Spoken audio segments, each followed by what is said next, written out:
இருக்குது, அதுக்கு திருப்பிக்குங்க. நியாயாதிபதிகளின் புத்தகம் 6ஆம் அதிகாரம் 11ஆம் வசனத்துல இருந்து 15ஆம் வசனம் வரைக்கும் நம்ம தியானிக்க போறோம். The book of Judges, chapter 6, verses from 11 to 16. 12ஆம் வசனத்துல இருந்து வாசிங்க.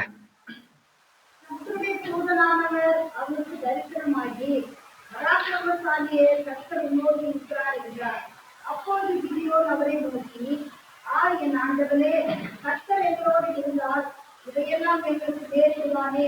கர்த்தர் எங்களை எகிப்திலிருந்து கொண்டு வரவில்லையா என்று எங்கள் பிதாக்கள் எங்களுக்கு விவரித்து சொன்ன அவருடைய அற்புதங்கள் எல்லாம் எங்கே? இப்பொழுது கர்த்தர் எங்களை கைவிட்டு மீதியானியர் கையில் எங்களை ஒப்புக் கொடுத்தாரே என்றார். அப்பொழுது கர்த்தர் அவனை நோக்கி பார்த்து, உனக்கு இருக்கிற இந்த விரதோடே போ, இஸ்ரவேலை மீதியானியரின் கைக்கு நீங்களாக்கி ரட்சிப்பாய், உன்னை அனுப்புகிறவர் நான் அல்லவா என்றார். அதற்கு அவன், என் ஆண்டவரே, நான் இஸ்ரவேலை எதினாலே ரட்சிப்பேன். இதோ மனாசேயில் என் குடும்பம் மிகவும் எளியது, என் தகப்பன் வீட்டில் நான் எல்லாரிலும் சிறியவன் என்றார். அதற்கு கர்த்தர், நான் உன்னோடு கூட இருப்பேன். ஒரே மனுஷனை முறியடிப்பது போல நீ மீதியானியரை முறியடிப்பாய் என்றார். ஆமென். ஆமென். ஆமென். வீட்டுக்கு போயிட்டு இந்த 6th chapter, 7th chapter, 8th chapter 3 அதிகாரங்கள்ல கிடியன் அப்படின்ற ஒரு கேரக்டர் பத்தி நம்ம பார்க்குவோம். சண்டே கிளாஸ்ல நீங்க கிடியன் பத்தியும் கிடியனோட வேலியன் 300 பத்தி படிச்சிருக்கிறீங்களா? அந்த கதை ஞாபகம் இருக்குதா? ஓகே. இந்த கிடியன் யாரு? இஸ்ரவேல் தேசத்துல மனாசே கோத்திரத்தை சேர்ந்த ஒரு பையன். இந்த மனாசே கோத்திரம் வந்து இஸ்ரவேல்ல இருக்கிற 12 கோத்திரத்துல இருக்கிற சின்ன கோத்திரம், ஸ்மாலஸ்ட் ட்ரைப் இன் இஸ்ரேல். இஸ்ரேல்ன்றது ஒரு தேசம் இல்லையா? அந்த தேசம் 12 கோத்திரங்களால நிறைந்த ஒரு தேசம். நம்ம புரிஞ்சுக்கிற மாதிரி பார்த்தோம்னா, இந்தியான்ற ஒரு கண்ட்ரில இப்போ 28 ஸ்டேட்ஸ், 8 யூனியன் டெரிட்டரிஸ் இருக்குது இல்ல நம்ம நாட்டுல. அந்த மாதிரி இஸ்ரவேலுன்ற ஒரு தேசம் 12 கோத்திரங்கள் நிறைஞ்ச ஒரு தேசம், 12 ட்ரைப்ஸ். அதுவும் இந்த மனாசே அப்படின்ற இந்த கோத்திரம் இருக்குது பாருங்களேன், இது ஃபுல் ட்ரைப் கூட கிடையாது. ஜோசப் என்ற ஒரு ட்ரைபை 2ஆ டிவைடு பண்ணி எப்ராயிம், மனாசே அப்படின்னு இருக்குது. ஸோ ஆல் ஆஃப் இஸ்ரேல், முழு இஸ்ரேல் தேசத்துல பார்த்தோம்னா மனாசே கோத்திரம் தான் சின்ன கோத்திரம். அந்த மனாசே கோத்திரத்துல கிடியன் ஒரு பையன் இருக்கிறான். மீதியான்ன்ற ஒரு கண்ட்ரி வந்து இந்த இஸ்ரவேலுக்கு மேல அதிகாரத்துல இருக்கிறாங்க. அப்படின்னா இஸ்ரவேலை துன்புறுத்தின்னு இருக்கிறாங்க. புக் ஆஃப் ஜட்ஜஸ் எப்பவுமே இவங்களுடைய ஆக்டிவிட்டிஸ் என்னன்னா, ஆண்டவரை எப்பெல்லாம் இவங்க மறக்கிறாங்களோ அப்பெல்லாம் ஆண்டவர் இவங்களை விரோதிங்க கிட்ட விட்டுருவார், அடி வாங்குறதுக்கு விட்டுருவார். விரோதிங்க கையில, சத்ருக்கள் கையில ஒப்பு கொடுத்துருவார். அவங்க இவங்களை துன்புறுத்துவாங்க. இதே தான் ரெகுலரா நடந்துனே இருக்கும். இதுக்கு முன்னாடி தெபோரான்னு ஒரு லீடர் இருந்தாங்க, யெகூதுன்னு ஒரு லீடர் இருந்தாரு, ஷம்கார்னு ஒரு லீடர். இவங்கெல்லாம் நிறைய பெரிய பெரிய தலைவர்கள், ஜட்ஜஸ்ல ஜாஷ்வால இருந்து நிறைய தலைவர்கள் இருந்தாங்க. எப்பெல்லாம் வந்து ஜனங்க ஆண்டவரை மறந்தாங்களோ அப்பெல்லாம் ஆண்டவர் இவங்களை விரோதிகள் கிட்ட ஒப்பு கொடுத்தாரு. அந்த மாதிரி கிடியன் மனாசேல இருக்கிற அந்த டைம்ல மீதியானியர்கள் இஸ்ரவேலை ஆண்டுன்னு இருக்கிறாங்க. ஆண்டுன்னா துன்புறுத்தி இருக்கிறாங்க, டார்ச்சர் பண்ணின்னு இருக்கிறாங்க. என்ன பண்ணுவாங்க? இவங்க கஷ்டப்பட்டு விதைச்சு அந்த பயிர் அறுவடை பண்ற அந்த டைம்ல வேந்துக்குனே பயிரை கொளுத்தி விட்டு ஓடுவாங்க. கொளுத்திட்டு போயிட்டா கூட பரவாயில்ல, நிறைய கல்லு, ஜல்லிக்கல்லெல்லாம் கொட்டிட்டு மறுபடியும் அதுல விவசாயமே பண்ண முடியாத மாதிரி பண்ணிடுவாங்க. விக்கிரக கோயில் கட்டிட்டு அந்த கோயிலை இவங்களை கும்பிட வைக்குவாங்க. என்ன பண்ணா ஆண்டவருக்கு இவங்க மேல கோவம் வருமோ அதே இவங்களை பண்ண வைப்பாங்க. இந்த ஜனமும் அதை மைண்ட்லயே எடுத்துக்காம விக்கிரகத்தை வணங்கின்னு இவங்க இஷ்டப்படி இருந்துன்னு இருந்தாங்க. ஆண்டவர் கோவம் வந்து என்ன பண்ணாரு? மீதியானிகள் கையில ஒப்பு கொடுத்தாரு. ஆனா அதுல கிடியன் என்ற ஒரு பையனை சூஸ் பண்றாரு. சின்ன பையனா, ஒரு யங் மேன், ஒரு 30 வயசு இருக்குதுன்னு வச்சுக்கோங்களேன். ஆனா அந்த மீதியானியர்கள் வந்து எங்க அடிச்சிருவாங்களோன்ற ஒரு பயத்துல, ஒரு அச்சத்துல இவங்க ஊரை விட்டு கொஞ்சம் தூரமா போய் அந்த இடத்துல என்ன பண்ணின்னு இருக்கிறான்? த்ரெஷிங், இந்த அறுவடை பண்ணிட்டு அந்த நெல்லையும் செடியும் பிரிப்பாங்கல்ல, அடிப்பாங்கல்ல, அப்போ போர் அடிக்கிறது, அந்த வேலையை வந்து இந்த கிடியன் செஞ்சுன்னுக்கிறான். கிடியனை வந்து ஆண்டவர் சொல்றாரு பராக்கிரமசாலியே. கிடியன் வந்து ஒரு பயந்தாங்கோலி. அவனுக்குள்ள நிறைய பயம் இருந்துச்சு. எப்படி நம்ம போய் சண்டை போடுறதுன்ற அந்த தைரியம் இல்ல. பயந்துன்னு இவங்களுக்கு ஒளிஞ்சுன்னு வேற எங்கேயோ ஒரு இடத்துல போய் என்ன பண்ணுகிறான், ட்ரெஷிங் பண்ணுகிறான், போர் அடிச்சுன்னு இருக்கிறான். ஆனா அவனை பார்த்துட்டு பராக்கிரமசாலி என்றாரு, வாரியர் என்றாரு. இவனுக்கு நான் பராக்கிரமசாலியா, போங்க ஆண்டவரே, வந்துக்கிறது யாருன்னே தெரியாம அவர்கிட்ட ஆண்டவர் குறை சொல்லுகிறான்.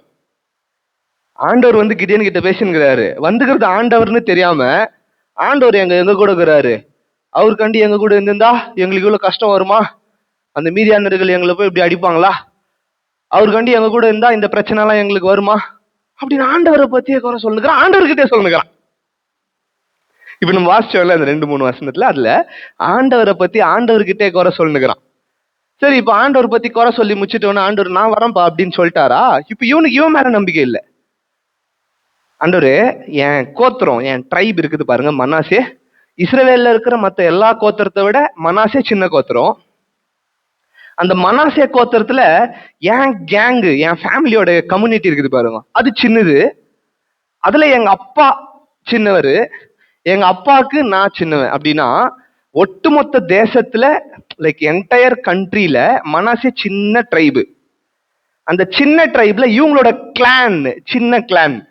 இப்ப நம்ம வந்து கேஜிஎஃப்ன்ற ஒரு சிட்டியில இருக்கிறோம்னு வச்சுக்கோங்க, இருக்கிறோம். நம்ம கர்நாடகான்றது நம்மளுடைய கண்ட்ரின்னு வச்சுக்கோங்க, ஸ்டேட் வேணாம், கர்நாடகா வந்து நம்மளோட கண்ட்ரி. கர்நாடகால கேஜிஎஃப் சின்னது, கேஜிஎஃப்ல டேங்க் பிளாக் சின்னது, டேங்க் பிளாக்ல எங்க அப்பா சின்னவர், எங்க அப்பாவுக்கு நான் சின்ன பையன், அப்படி சொல்றான். இந்த என்டையர் கண்ட்ரில மனாசே சின்னது, மனாசேல என் கிளான் சின்னது, என் கிளான்ல எங்க அப்பா சின்னவர், எங்க அப்பா மதிக்காத ஒரு ஆள் நான். அப்படின்னா என்ன சொல்ல வரேன்னா, ஒட்டுமொத்த தேசத்திலே டம்மி பீஸ் நான் தான். ஒட்டுமொத்த தேசத்திலேயே மனாசே டம்மி. மனாசேக்கு எங்க கிளான்னா எங்க குழு, எங்க பெரிய வைடர் ஃபேமிலின்னு வச்சுக்கலாமே, இல்ல எங்களுடைய ஏரியா. மனாசேல எங்களுடைய ஏரியா, எங்களுடைய கிளான் சின்னது. எங்களோட கிளான்ல என் தகப்பன் வீடு சின்னது, என் தகப்பன் வீட்டுல நான் சின்னவனா இருக்கிறேன், நான் யாரும் மதிக்காத ஒரு நிலையில இருக்கேன். மறுபடியும் அந்த வசனம் வாசிங்களா, 15வது வசனம்.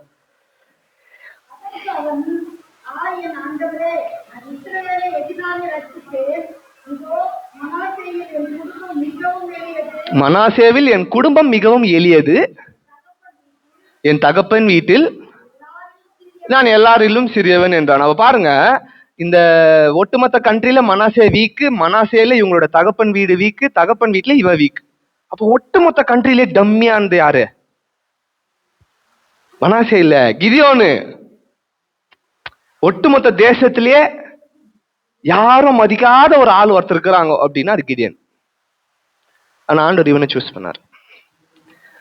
இவனை சூஸ் பண்ணி மீதியானர்களை விரட்டுறதுக்கு நான் உன்னை சூஸ் பண்ணிக்கிறேன்னு சொன்னா இவனுக்கு பயம் வந்துருச்சு. அடுத்த வசனம் வாசிங்களேன், 16வது வசனம் வாசிங்களேன். அதற்கு கர்த்தர், நான் உன்னோட கூட இருப்பேன். இந்த வசனத்தை எல்லாம் சேர்ந்து வாசிக்கலாமா? 16th verse, அந்த ஃபர்ஸ்ட் பார்ட் மாத்திரம் எல்லாம் சேர்ந்து வாசிங்க. And the Lord said unto him, surely I will be with you and you shall strike the Midianites as one man. பாருங்க, இப்போ ஆண்டவர் வந்து இந்த கிடியன் கிட்ட சொல்லிட்டாரு, பாருப்பா, நீ டம்மி பீஸ்ன்றது எனக்கு கவலை இல்லை, உங்க குடும்பம் டம்மின்றது எனக்கு கவலை இல்லை, மனாசே டம்மின்றது எனக்கு கவலை இல்லை, நான் உங்க கூட இருக்கிறேன். நான் உங்க கூட இருந்தா நீ தான் ஸ்ட்ராங்கஸ்ட். நான் யார் கூட இருக்கிறேனோ அவங்க தான் ஸ்ட்ராங். ஆண்டவர் சொல்லிட்டார், நான் உங்க கூட இருக்கிறேன் அப்படின்னு. இவன் ஆண்டவருக்கு டெஸ்ட் வைக்கிறான். அதெல்லாம் நம்மளுடைய செய்தி இல்லை. இத நான் ஆண்டவர் உங்க கூட இருக்கிறேன்னு சொல்லிட்டதுக்கு அப்புறமா இவன் வந்து போருக்கு ஆட்களை சேர்க்கிறான். இப்போ விரோதமா மீதியானவர்கள் இருக்கிறாங்க பாருங்களா, அவங்க டோட்டல் எத்தனை பேர் தெரியுங்களா? 1,35,000 பேர். போன யூத் மீட்டிங்ல நம்ம பார்த்தோம்ல, 10 லட்சம் பேருக்கு விரோதமா நம்ம ஆளுங்க எவ்வளவு பேர் இருந்தாங்க? 5,85,000 பேர் இருந்தாங்க, கரெக்டா? ஆனா இங்க எண்ணி பார்க்க முடியாத அளவுக்கு அவுட் நம்பர்டு. அவங்க 1,35,000 பேரு, கிடியன் கூட வெறும் 300 பேரு. 1,35,000 எங்க இருக்குது, 300 எங்க இருக்குது? மீதியானியர்கள் 1,35,000 பேரு கத்தி, பட்டயம், இந்த வில், அம்பு, ஈட்டி இதெல்லாம் எடுத்துன்னு வராங்க. யாராவது யுத்தத்திற்கு ஆயுதம் இல்லாம தைரியமா போவாங்களா? அதுவும் 1,35,000 பேர் சண்டைக்கு கூட்டுனுக்குறாங்க. நம்ம போறப்ப என்ன நல்லா ஆயுதங்கள் எடுத்துன்னு போவோம். ஆனா இவங்க கிடியன் கூட இருந்தவங்க என்னென்னலாம் ஆண்டவர் எத்தனை போக சொன்னார் தெரியுங்களா? ஒரு செட்டி பானை, இந்த கையில செட்டி பானை, இந்த கையில பந்தம், தீவெட்டி, இன்னொருத்தர் ட்ரம்ஃபெட் வச்சுக்கணும், ட்ரம்ஃபெட் எக்காலம். ஆண்டவர் என்ன சொன்னாரு, சண்டைக்கு வந்து நீ நிறைய பேரை கூப்பிட்டு போவாதுப்பா. ஃபர்ஸ்ட் 22,000 பேர் வந்தாங்க, அதுல இருக்கிறவங்க எல்லாரும் அம்பிட்டு வரும் 300 பேர் உங்க கூட வச்சுக்க சொன்னாரு. கிடியனும் அதே மாதிரி 300 பேரை கூட வச்சுக்கினா இப்ப சண்டைக்கு போறான். நாளைக்கு சண்டை நடக்க போது. இன்னைக்கு அவங்க எல்லாம் ஒரு இடத்துல கூடாரம் வச்சுட்டு ஒரு டென்ட் கட்டிட்டு, பெரிய சின்ன சின்ன டென்ட்டுங்க கட்டிட்டு மீதியானவர்களோட என்டையர் ஆர்மி அங்க இருக்குது. கிடியன் கூட 300 பேர் இருக்கிறாங்க. கிடியனுக்கு அப்பவும் டவுட், ஆண்டவர் நம்மளை காப்பாத்து வர மாட்டாரான்ட்டு. ஆண்டவர் கிடியன் கிட்ட சொல்றாரு, சும்மா நீ ஒன்னும் பயவிடாத, அவங்க இது கிட்ட போ, அவங்க டென்ட் கிட்ட போ, அவங்க என்ன பேசிக்கிறாங்கன்னு கேட்டணும்ன்றாரு. கிடியனும் அங்க போறான். அவங்க கிடியனை பார்த்து பயந்துட்டு அவங்களுக்குள்ள பேசிக்கிறாங்களாம். கிடியன் ஒருத்தங்கிறான், அவங்க கூட ஆண்டவர் இருக்கிறாராம், அவங்க ஆண்டவர் இருக்கிறாராம், அவரு என்னென்னவோ இவனை வச்சு செஞ்சுட்டு இருக்கிறாரு அப்படின்னு ஒண்ணு. இவனுக்கு அப்பதான் தெரியுது, ஓ ஆண்டவர் நம்ம கூட இருக்கிறாருன்னு அவங்களுக்கே தெரிஞ்சிருக்குதே. ஆண்டவர் நம்ம கூட இருக்கிறாருன்னு மீதியானியர்களுக்கும் தெரிஞ்சிருக்குதேன்னு தைரியமா வெளியே வரான். சரி, இப்ப ஆண்டவர் என்ன பண்ணிருக்கணும், இந்த 300 பேருக்கு நல்லா கோலியாத்து மாதிரி ஸ்ட்ரென்த்தை கொடுத்து என்ன பண்ண வச்சிருக்கணும், அந்த 1,00,000 பேர் அச்சு சண்டை போட வச்சுக்கணும்ல. ஆண்டவர் என்ன சொல்றாரு, நீங்க சண்டைக்கு போகாதீங்கப்பா, எக்கால சத்தம் ஊதுங்க, ட்ரம்ஃபெட் சவுண்டு வரணும். எக்கால ஊதுற அந்த டைம்ல இந்த செட்டிப்பானை எல்லாம் கீழே தூக்கி போட்டு உடைக்கணும். செட்டிப்பானை என்ன பண்ணோம், கீழே தூக்கி போட்டு உடைச்சிட்டு பந்தத்தை வச்சுன்னு நடந்து போனோம். இந்த 300 பேரு அவங்களுடைய பாளையத்தை சுத்திட்டு நின்றுட்டு இருக்கிறாங்க. ட்ரம்ஃபெட் சவுண்ட் ப்ளோ பண்ண உடனே செட்டிப்பானையை கீழே தூக்கி போட்டு உடைச்சிட்டு இவங்க நடந்து போறாங்க. அந்த சத்தத்துக்கு கேட்டு அவங்க எல்லாம் ஓடி போறாங்க. 1,35,000 பேரை வெறும் 300 பேர் வச்சு ஆண்டவர் விரட்டி அடிச்சார். வெறும் 300 பேரு 1,35,000 பேர் ஆண்டவர் விரட்ட வச்சார். போன வாட்டினா ஒரு தேவதூதனை அனுப்புனாரு, இப்ப தேவதூதனை கூட அனுப்பல, அவர் கூட இருக்கிறாருன்னு தெரிஞ்சதுக்கே 1,35,000 பேர் ஓடினாங்க. அதே வார்த்தை தான் 16 ஆண்டவர் வந்து இந்த 6ஆம் அதிகாரம் 16வது வசனத்துல கிடியன் கிட்ட ஆண்டவர் சொல்றாரு, அதற்கு கர்த்தர் நான் உன்னோடு கூட இருப்பேன். கிடியன் கூட இருக்கிற அந்த ஆண்டவர் இன்னைக்கு நம்ம கூடவும் இருக்கிறார். கிடியன் கூட இருந்த அந்த ஆண்டவர் இருக்கிறாரு பாருங்களேன், இன்னைக்கு நம்ம ஒவ்வொரு ஸ்டெப் நடக்கும் போதும் நம்ம கூடவே நடந்து வர்றார். He's still with us. Gideon கூட இருக்கிற அந்த ஆண்டவர் நம்ம கூட இருந்துட்டாருன்னா நம்ம எதை பத்தியும் கவலைப்பட வேண்டிய அவசியம் இல்லை. நம்ம விரோதமா எழும்புறவங்கன்றத பத்தி மாத்திரம் இல்லாம நமக்குள்ள வர பலவீனங்களை பத்தி கூட கவலைப்பட வேண்டிய அவசியம் இல்லை. சிக்காயிட்டோம்னா அவரே பரிகாரியா இருக்கிறார். கடன் பிரச்சனையில இருந்தா அவரே நம்மளுக்கான சொத்தா இருக்கிறாரு.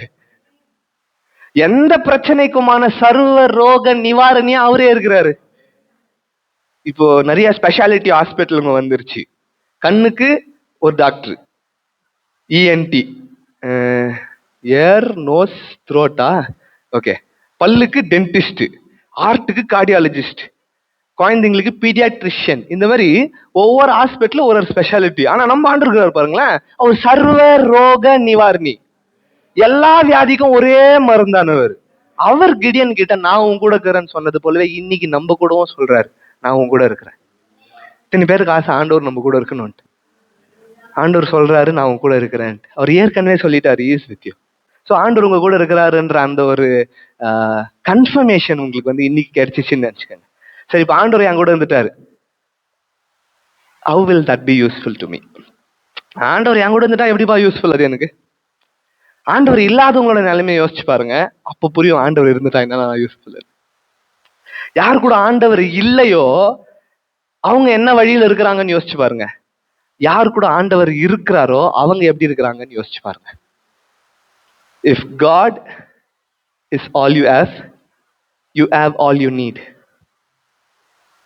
என்கிட்ட ஆண்டவர் ஒண்டி தாக்குறாரு அப்படின்னு நீ நினைச்சினா அப்போ உங்ககிட்ட எல்லாமே இருக்குதுன்னு அர்த்தம்.